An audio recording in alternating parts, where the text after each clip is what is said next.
Move on to the United States and Iraq, where they have sealed an agreement to formally end the combat mission in Iraq by the end of 2021. U.S. President Joe Biden met the Iraqi Prime Minister Mustafa al-Kadhimi at the White House. These were the first face-to-face talks as part of a strategic dialogue between Washington and Baghdad. There are currently 2,500 U.S. troops in Iraq helping local forces counter what remains of ISIS. Biden said the counter-terrorism cooperation will continue.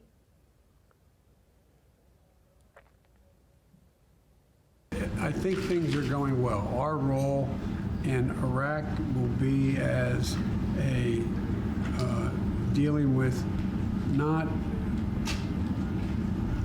it's just to be available to continue to train, to assist, to help, and to deal with ISIS as it arrives. But we are not going to be by the end of the year in a combat mission.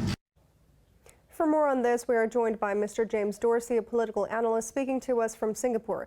Thank you so much for your time, Mr. Dorsey. Now, Mr. Dorsey, the United States and Iraq have sealed an agreement to formally end the combat mission in Iraq by the end of 2021. Is this a proxy war victory for Iran, and why?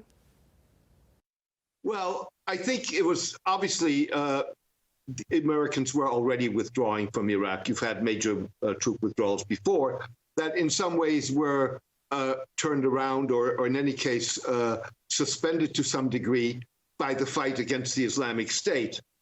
By and large, the fight against the Islamic State, certainly in Iraq, has been won by the international community.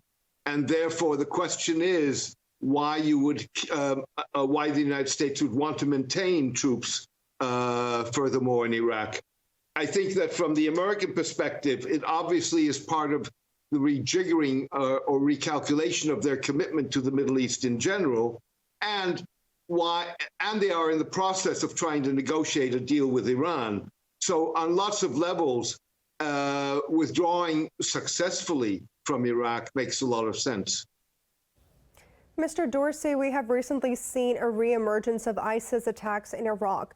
With the United States combat forces exiting, do you see the situation worsening? Well, I think that Iraq's problems are less the Islamic State as such, and much more the problems of governance, of corruption, of widespread discontent, of failure to having delivered so on economic issues and on jobs. U.S. troops aren't going to make the difference on that. So I think in terms of forcing the Iraqi government, and again, you have an Iraqi military with the associated pro-Iranian militias that is perfectly capable of fighting the Islamic State. Mr. Dorsey, what policy shift regarding this region does this American withdrawal from Afghanistan and now from Iraq signify? I don't know that this necessarily is going to constitute a policy shift. The withdrawal from Iraq is fundamentally different and in very different circumstances from the withdrawal of U.S. forces from Afghanistan. You're not leaving behind a collapsing situation in Iraq.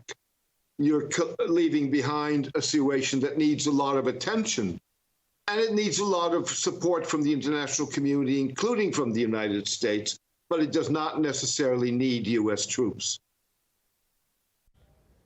Mr. Dorsey, thank you so much for speaking to Indus News.